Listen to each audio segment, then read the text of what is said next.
Bapak Ibu Saudara sahabat dimuliakan Allah,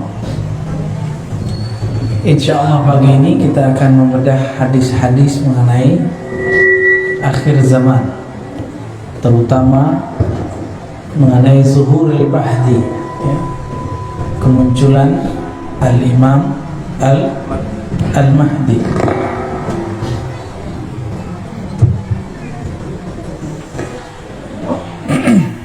Al-mahdi itu berarti orang yang diberi hidayah. Al-Mahdi berarti sosok yang dibimbing oleh Allah Subhanahu wa ta'ala, ya. Maka kalau disebut Al-Imam Al-Mahdi, maka maknanya imam yang di-guidance, yang dibimbing selalu oleh Allah Subhanahu wa ta'ala qalbunya. Karena dalam hadis dikatakan wa may yu'min billah yahdi qalbah. Ya cukup Pak, kalau mau benerin sebelum ngaji, ya.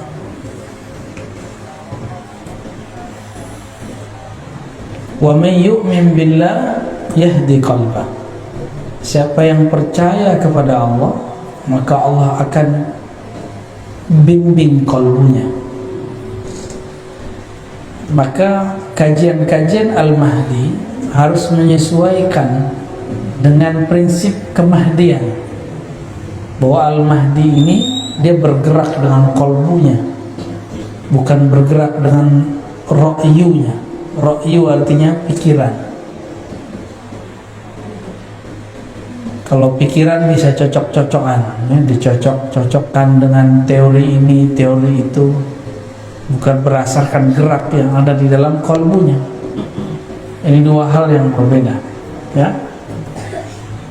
Hari ini banyak orang yang halu, atau banyak orang yang ngaku-ngaku pergerakannya pergerakan Al-Mahdi, sedangkan Al-Mahdi itu orang yang tidak mungkin ngaku-ngaku, karena dia dihidayahkan oleh Allah Subhanahu wa ta'ala.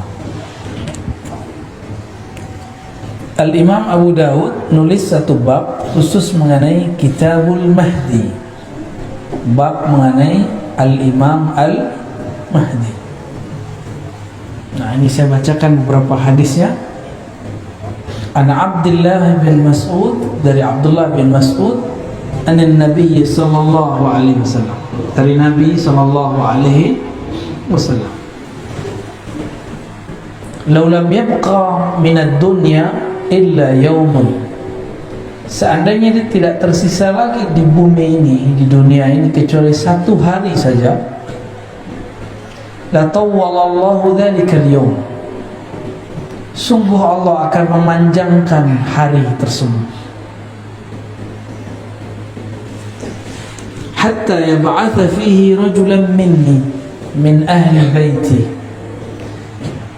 sampai Allah mengutus pada hari tersebut rajulan minni, seseorang laki-laki, minni, dariku.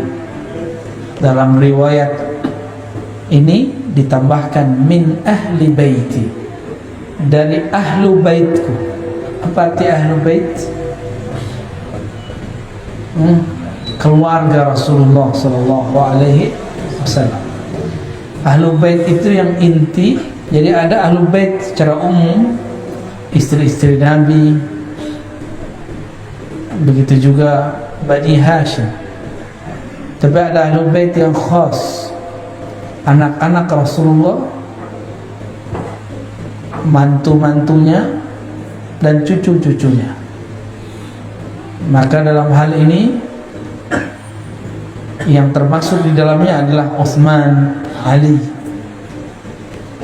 Terkhusus untuk Sayyidina Ali, karena dari beliaulah bersambung nanti zuriat Rasulullah SAW dari jalur Fatimah.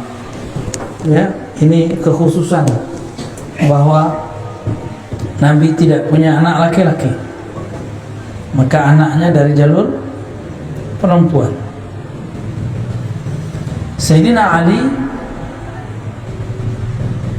punya anak Hasan Husain, dan Nabi SAW sangat mencintai mereka. Jadi Ahlul Bait yang khas disebut Nabi siapa? Khadijah, Fatimah, Hasan, Husain, dan Ali. Ini yang disebut Ahlul Bait.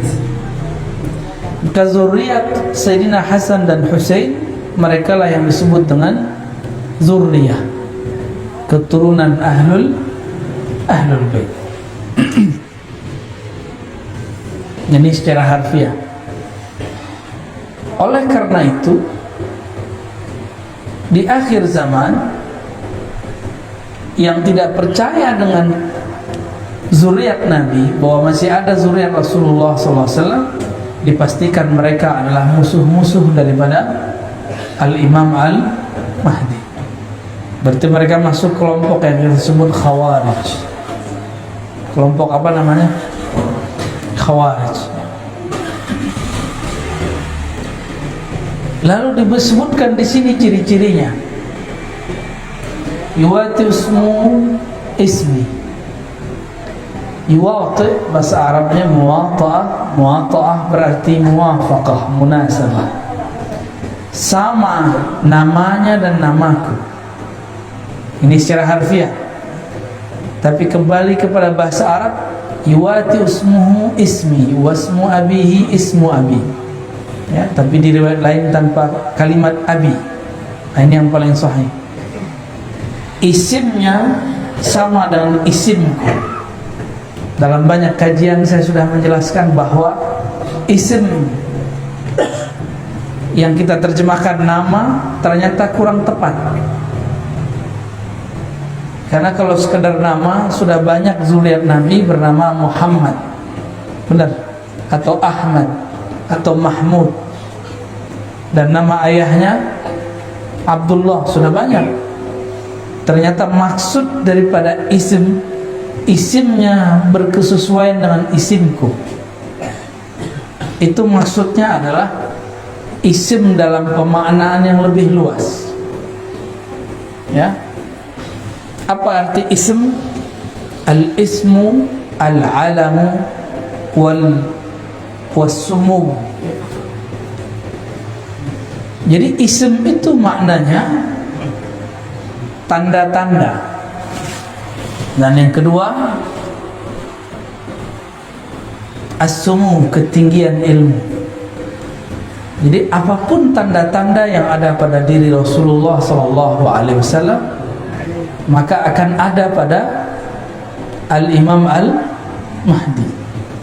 Nah, sekarang nih Mahdi palsu lagi nyocok-nyocokin tanda-tanda dia. Ya. Tapi mereka salah faham, dikira itu tanda-tanda fisik. Ya, karena di hadis berikutnya disebutkan Al-Mahdi itu minni, dari keturunanku. Ya, dalam hadis Abu Daud nomor 4285, ajlal jabhah, jidatnya lebar. Yang jidatnya lebar mulai GR nih ya. Jidatnya sempit, wah kayaknya bukan saya nih. Ada orang datang jidatnya lebar ke saya, mau ngaku dia Imam Mahdi, tapi langsung kita bilang, jidat lebar kayak kamu mau ngaku Mahdi? Ya, ngaca dulu ya. Jidat lebar itu bukan berarti semua orang yang punya jidat lebar berarti ada bakat jadi Imam Mahdi. Ya, itu orang stres mungkin ya. Aqnal anf, hidungnya mancung sedikit agak bengkok, atau bentoknya bagaimana. Tapi ini juga salah satu makna. Tapi ingat, ini itu setelah Imam Mahdi diislah, ada namanya islah. Jadi Imam Mahdi itu dalam hadis yuslihuhullahu fi lailah, akan Allah islah dia, perbaiki dia dalam satu malam. Berarti kalau sekarang Imam Mahdi ada, itu masih Allah tutup. Kalau dia diislah, islah itu diperbaiki, dicocokkan. Berarti sekarang belum terlihat cocok. Berarti sekarang belum matching lahir batinnya, sehingga orang bingung, ini masa ini Imam Mahdi. Tapi karena kajian-kajian akhir zaman ini berdasarkan cocoklogi yang parah, banyaklah orang-orang yang jidatnya lebar, hidungnya agak mancung dikit terus GR. Sepertinya saya lah Al-Mahdi. Ditambah pandemi datang, tambah stres, ya. Dan tidak satu dua yang ngaku kepada saya bahwa dirinya Al-Mahdi. Al-Mahdi itu bukan pencirian fisik. Maka kembali kepada hadis yang tadi, ismuhu, ya, yuwati ismuhu ismi. Isimnya tanda-tanda hakikat dirinya, bukan tanda fisik. Bukan tanda fisik. Kalau tanda fisik banyak zuriat Rasulullah mirip Rasulullah sallallahu alaihi wasallam. Ya.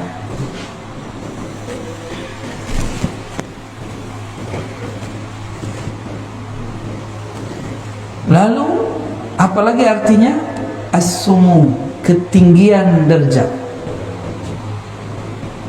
Ketinggian apa? Derajat atau ketinggian ilmu. Ketinggian apa? Ketinggian ilmu. Ilmunya Al-Mahdi tingginya bukan berarti karena hafalannya banyak, karena sekolahnya tinggi. Enggak. Nabi itu ummi, maka Al-Mahdi itu mirip-mirip ummi, tapi bukan berarti ummi dalam pengertian ahli sejarah. Ummi itu ada makna lainnya, induk, ibu, keibuan. Induk berarti sumber, itu disebut ummi. Coba Nabi Muhammad lahirnya di tengah kota atau di pedesaan? Mekah itu kota pedesaan?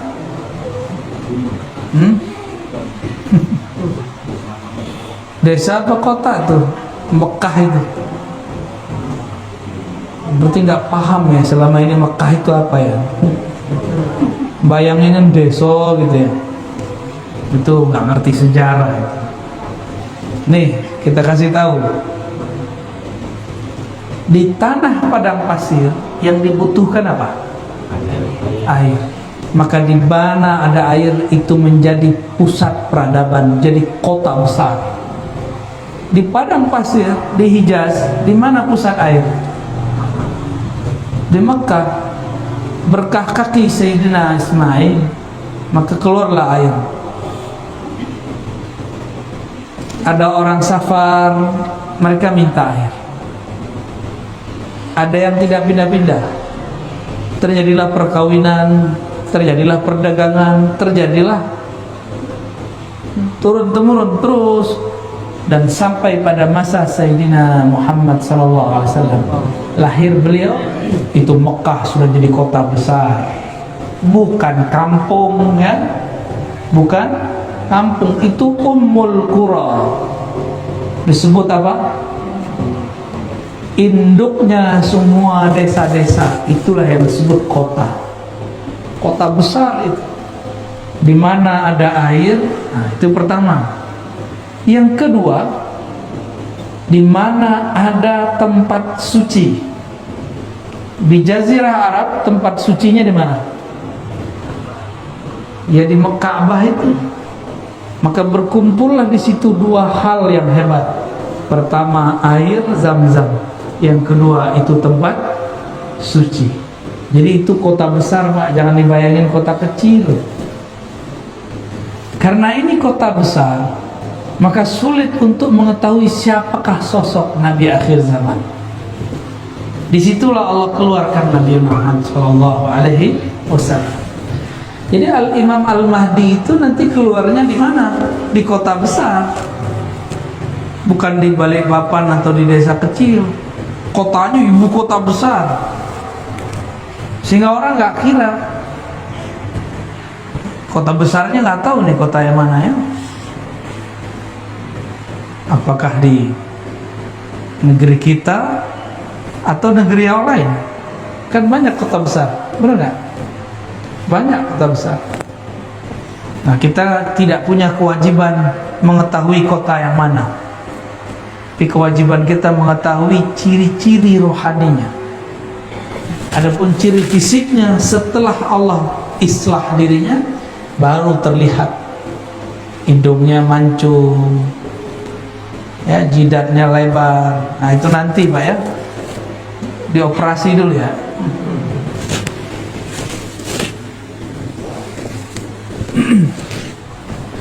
Nabi Muhammad SAW ketika kecil kolbunya dibersihkan oleh Sayyidina Jibril, Sayyidina Mikail.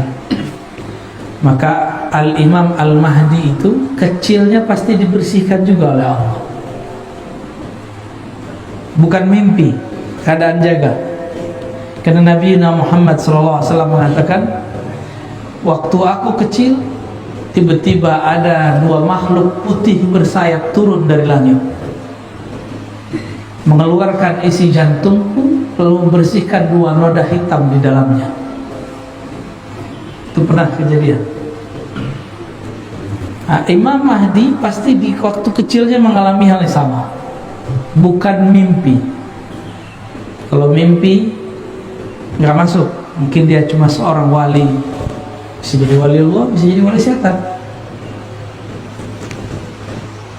Apalagi Nabi Muhammad SAW ketika beliau jalan, ya, jalan di pohon ngucapin salam, jidatnya lebar nih. Itu pohon ngucapin salam? Enggak. Kalau iya langsung dibilang orang kayaknya miring ya. Masa pohon ngucapin salam? Nabi Muhammad SAW melewati pepohonan, bebatuan, itu batu mengucapkan salam. Terbayang nggak? Lagi jalan tenang-tenang, tiba-tiba dengar suara batu. Gimana? Batu ngomong, kabur atau tetap situ? Mana? Kabur ya? Ah, saya yakin yang sudah umur 50-60 aja penakut ya.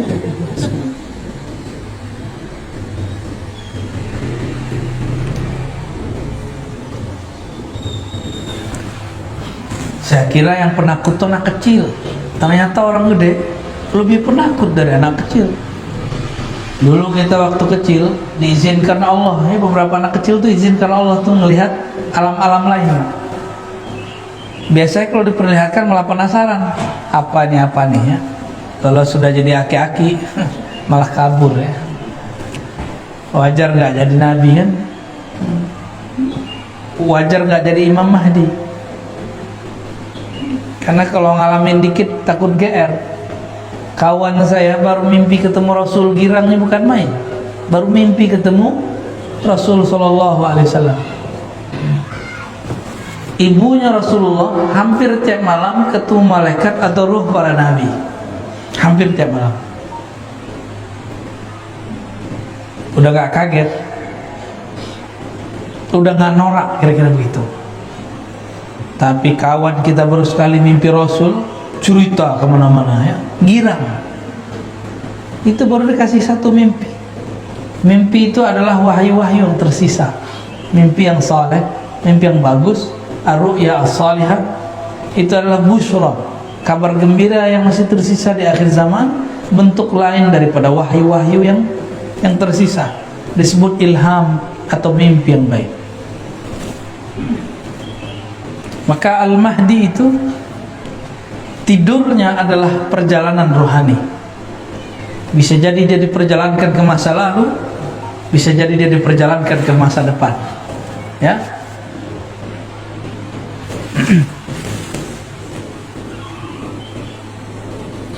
Lalu apa yang terjadi sebelum Al-Mahdi keluar? Hatta yab'atha fihi rajulan minni min ahli baiti wa ismuhu ismi wa ismu abi ismu abi yamla'ul arda qistan wa adla kama muli'at zulman wa jawra. Al-Mahdi itu tugasnya memenuhi bumi dengan keadilan, sebagaimana bumi sudah dipenuhi dengan kezaliman. Berarti ciri-ciri turunnya Al-Mahdi, bukan turunnya, khuruj, munculnya Al-Mahdi nanti, imam akhir zaman itu, kalau bumi sudah dipenuhi oleh ketidakadilan. Ini bukan tidak adil versi ahli politik ya? Tidak adil secara umum global, karena lafaznya bukan Indonesia, bukan Saudi, bukan Malaysia, bukan Singapura. Lafaznya al-ardu, bumi. Sebagaimana bumi dipenuhi dengan kezaliman, maka dia akan datang membawa keadilan. Maka hemat kami, tidak ada kezaliman yang lebih besar selama ini melainkan pandemi yang disebarluaskan. Ada nggak negara yang nggak kena pandemi? Lubang semut aja kena, Pak. Di awal-awal pandemi itu yang kenakan Depok, tapi ramenya sampai lubang semut, sampai komplek-komplek ditutup semua. Tiba-tiba orang jadi prokes-prokesan. Yang kena di Depok, yang ramai orang Balikpapan, tutup semua, benar nggak? Dan hebatnya berita, ya, hebatnya orang bikin berita, itu yang bikin ketawa-ketawa, Pak. Kita ketakutan. Yang nyebarin virus itu ketawa-ketawa, kita ketakutan. Virusnya ada, cuma beritanya diada-adakan. Masa yang kena di mana, yang nutup kompleks di mana? Kita dimain-mainin semua, dan itu sudah tidak adil. Udah begitu ekonomi hancur, benar ya? Habis hancur, apalagi banyak toko-toko tutup. Kawan kita di Jakarta, di Tanah Abang, banyak pulang kampung stres, banyak tutup buku. Bukan hanya bukunya ditutup, toko-tokonya ditutup.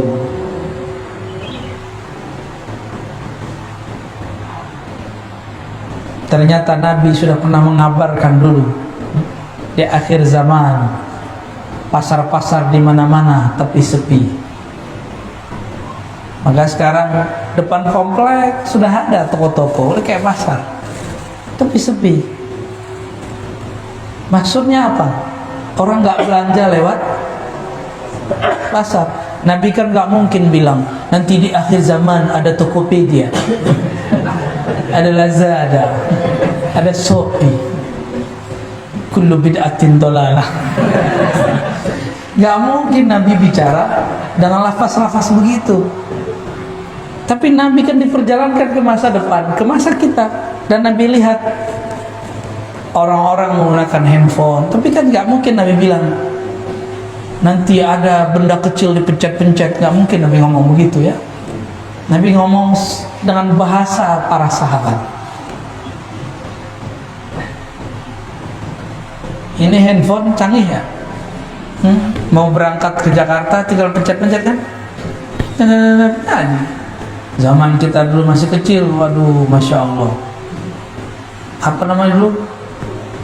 Warung telkom apa? Wartel, bukan warteg ya. Wartel, ribet. Nelfon 5 menit, kenanya 50.000.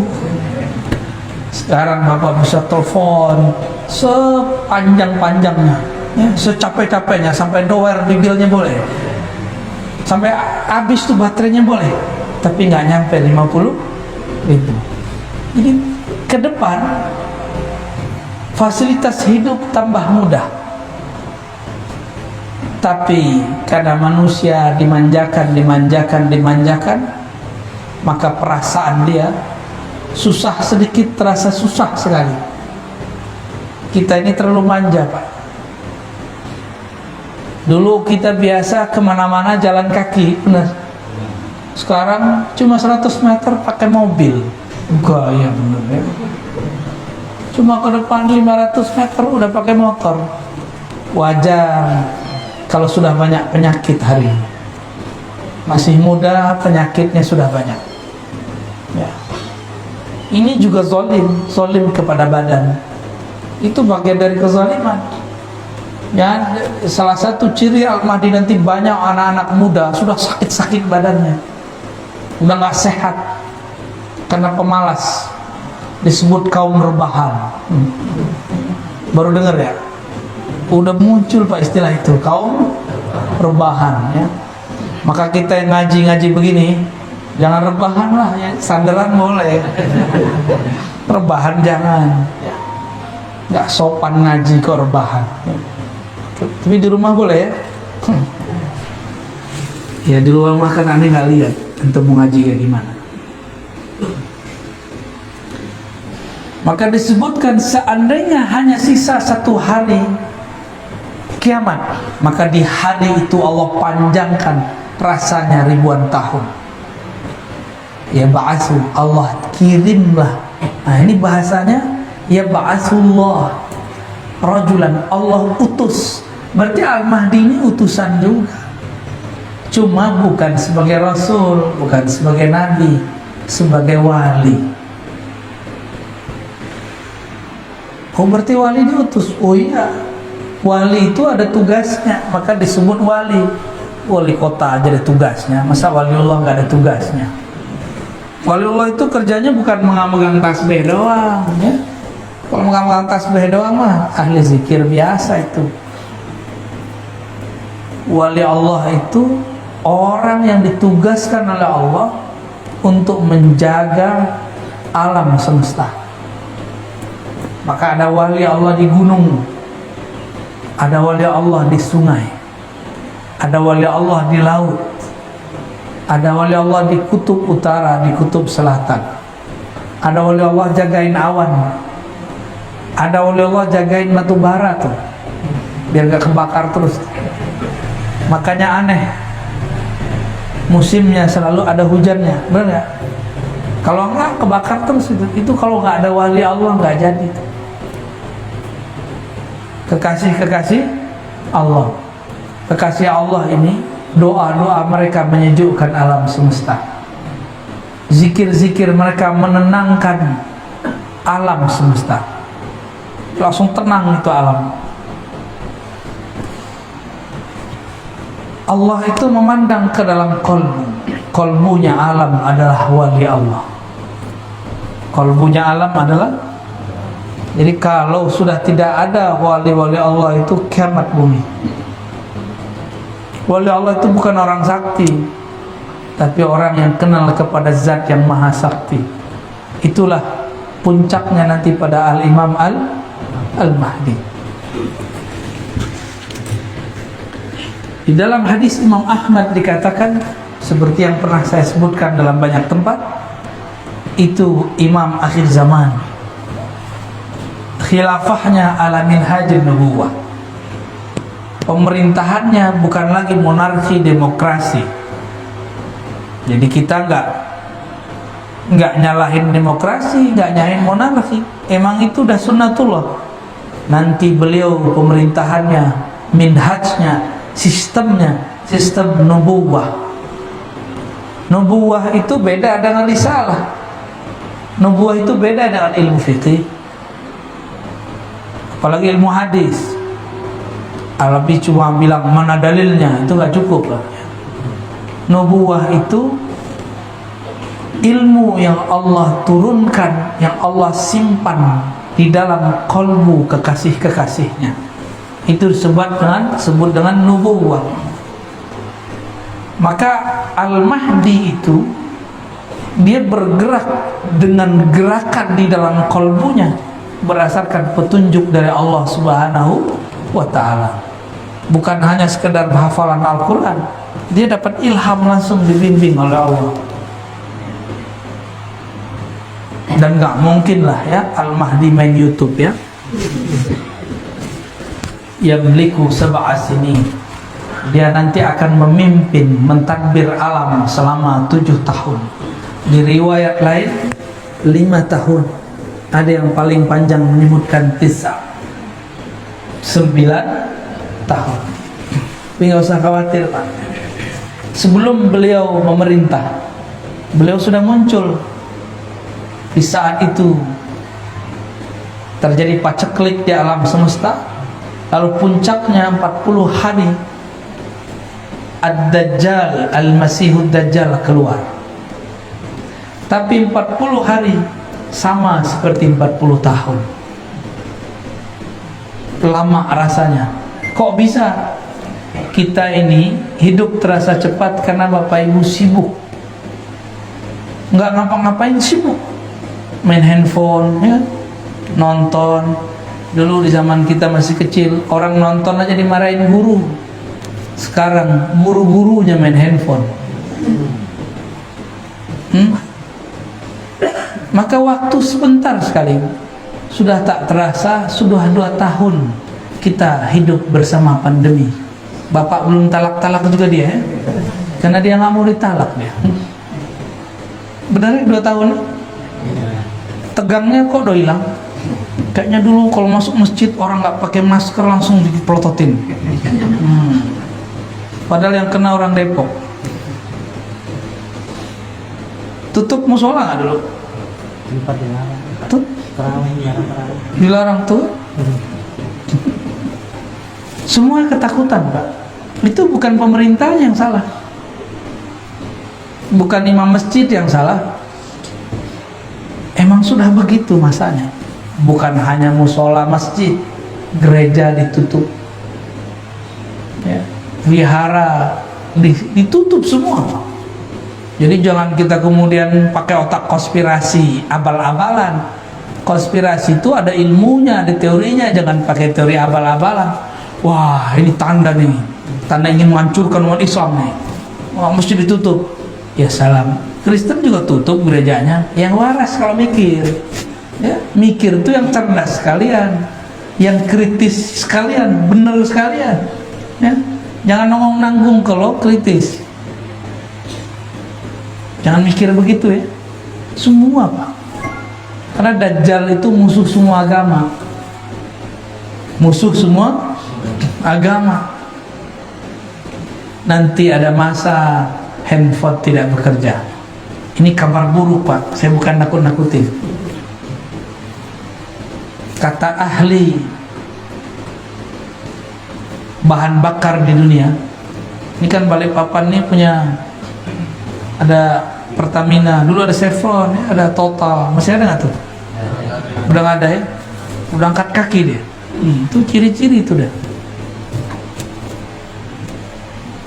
Nanti 2030 kata mereka, mobil-mobil kita yang pakai bensin, pakai solar, nanti nggak bisa lagi, kehabisan energi. Jadi mumpung masih bisa beli mobil bensin, Pak, beli Pak sekarang. Nggak juru juga, ya. Maksud saya sederhana. Ilmu tentang akhir zaman itu beda ahli, beda ibarat, beda istilah. Kita menyebutkan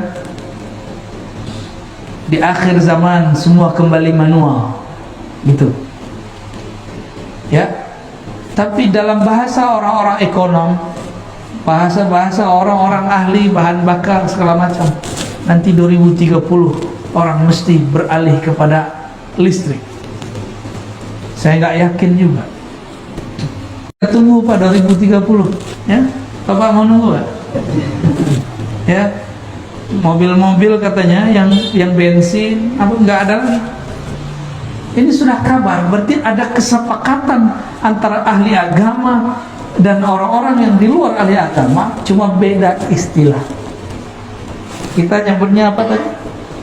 Nanti serba manual. Gimana, Pak? Takut nggak?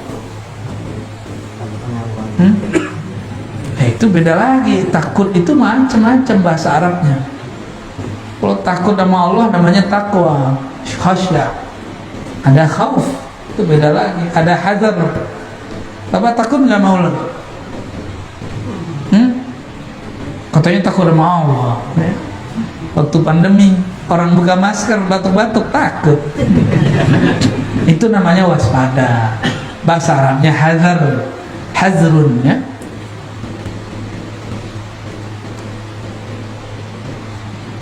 Yang jomblo segera nikah lah. Yang amin dia. Mau kawin lagi Pak ya.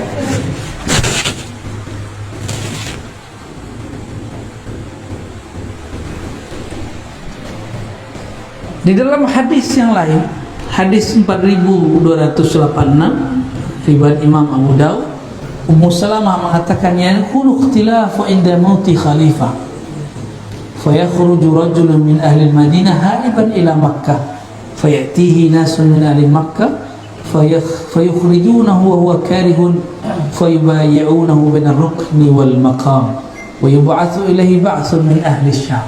Nah, ini potongan aja saya baca. Tapi ini hadis tidak sampai derajat sahih ya. Paling tinggi hasan.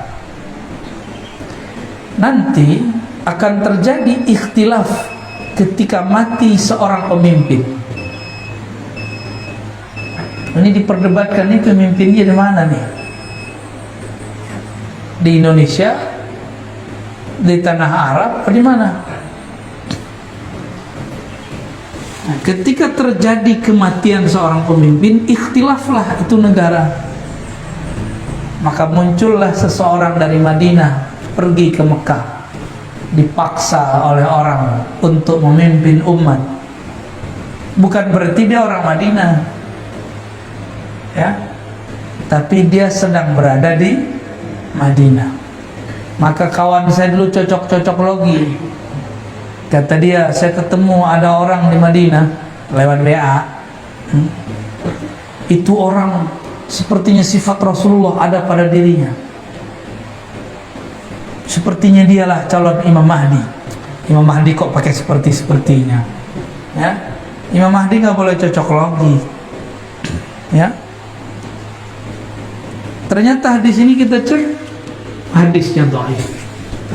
Maka kita ingin kasih tahu kepada kawan-kawan yang mencocokkan bahwa Al-Mahdi itu nanti dari Ahlul Madinah, ini belum tentu sahih. Karena hadis ini disebut hadis dhaif, ya. Bisa jadi bukan dari Madinah. Yang pasti yang sahih adalah dari keturunan Rasulullah sallallahu alaihi wasallam. Oleh karena itu, ini hadisnya masih banyak Pak, tapi sudah syuruk ya. Tugas kita sebagai umat yang berakidah ahlus sunnah wal jamaah apa? Menghormati zuriat Rasulullah sallallahu alaihi wasallam. Karena Nabi mengatakan Al-Mahdi pasti keturunanku, pasti keturunan aku. Maka saya berulang-ulang mengatakan siapapun tidak hormat kepada zuriat Rasulullah, pasti itu musuhnya Al-Mahdi. Ya. Sekarang udah ada belum kelompok begitu? Ustadz lagi udah ada belum? Nggak percaya dia ada Habib, nggak ngerti, bilang aja nggak ngerti, tapi kok malah menolak yang dia tidak mengerti. Kita juga nggak mengkultuskan Habib kok. Habib juga nggak senang dikultuskan kok. Coba tanya semua Habib yang benar ya, nggak senang dikultuskan. Karena si Habib tahu kualitas rohani dia. Sayyid, Syarif, Syarifah, dia mengerti bahwa dia orang biasa. Cuma di darahnya ada keistimewaan, itu aja bedanya. Kalau Al-Mahdi sudah darahnya mulia, ruhaninya adalah pilihan Allah Subhanahu wa ta'ala. Nah, ini baru penggalan beberapa hadis mengenai hadis Al-Imam Al-Mahdi. Kalau saya di Tangerang Selatan, di Jakarta bagian selatan Pak, kita buat berjilid-jilid sampai 7 jilid itu tentang kajian hadis Imam Mahdi, ya. Silakan diikutin, ya. Di sana ada lebih seru lagi pembahasannya. Ini cuma beberapa aja, ya. Kita mengabarkan bahwa Yahudi menunggu juru selamat, Mesias. Nasrani menunggu Al-Masih, Islam juga sedang menunggu. Berarti tiga agama ini sepakat mengenai ada imam akhir zaman. Saya tanya agama lain, ternyata mereka mengatakan kami juga, cuma dengan istilah yang berbeda. Kita tanya orang Jawa, di sini orang Jawa kan, tadi baca doa kayak Jawa deh. Sahih ya? Orang Jawa nyebutnya Ratu Adi. Apalagi? Satrio, Satrio Baja Hitam, Satrio Piningit. Itu istilah-istilah aja yang menunjukkan jika ada kekacauan mesti ada penyelamat. Inilah kaidah heroik yang disebut Mesiah Al-Masihiyah. Teori-teori ini sudah ada dalam kajian agama-agama, kita tinggal menjalaninya ya. Barangkali itu yang bisa saya sampaikan.